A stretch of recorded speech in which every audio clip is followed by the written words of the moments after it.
And I'm talking to you about assignment 2.2a, Glossary for scene sketching.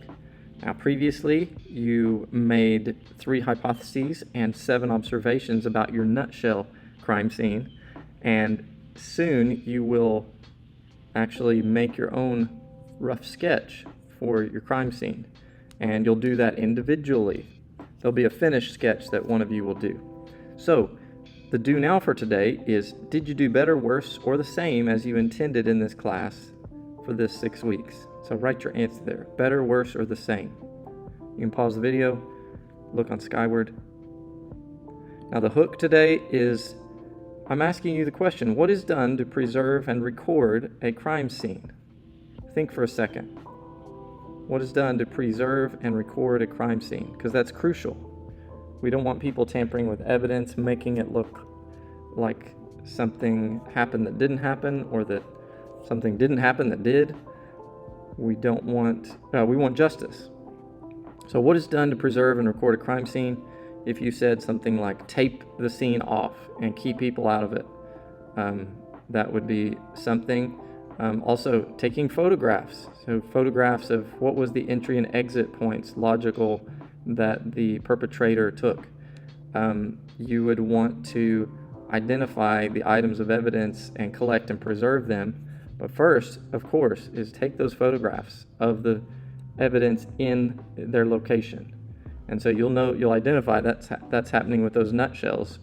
She was able to, or Florence Glessner Lee was able to put those crime scenes together based on someone preserving the crime scene by taking photographs and sketching.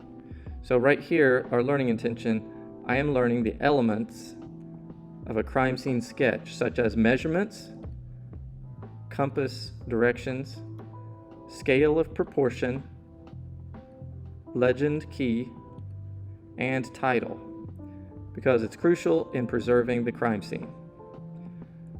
Success criteria. So write down the learning intention in your own words.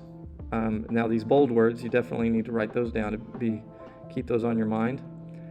The success criteria is, you'll show me that you've learned this by describing at least 6 elements of a crime scene sketch by reading in order to describe the elements in 3-column notes. 3-column notes for at least 6 crime scene sketch concepts, 70 out of 70 for 100. I'll show you how you can get that. But here's your checklist. Elements of a crime scene sketch: date and point, measurements, compass directions, scale of proportion, legend key, and title. You don't have to do those in any particular order, but elements of a crime scene sketch would be wise to go first, because then you can list these there. So here are the 2 reading resources. Here is my sketch rubric, and here is the crime scene mapping and diagramming source. It's a PDF. You can use that to look for descriptions that match these words in your glossary, these concepts. So elements of a crime scene sketch. In the description, the student would just merely list these, right? And you'll look in these resources to find the details on each of them. Also, you're going to look up a depiction. So let me show you an example of that. Here's a student example. So elements of a crime scene sketch. Student described it as all the key things that are needed when completing a crime scene sketch. Well, yes, but can you list those things right there? So this is incomplete on the description, but their depiction, it looks good. That matches. Elements of a crime scene sketch. This is a crime scene sketch with legend and a title. It's just called Death Investigation in this case. It's got an address. It's got measurements. It has a datum point. Do you see this point right here? You see how far are the items from this point over here? A compass. Does it have a compass? Seems to be missing a compass. No, there it is. There's north right there. So it looks like they have the key elements. I might be missing one.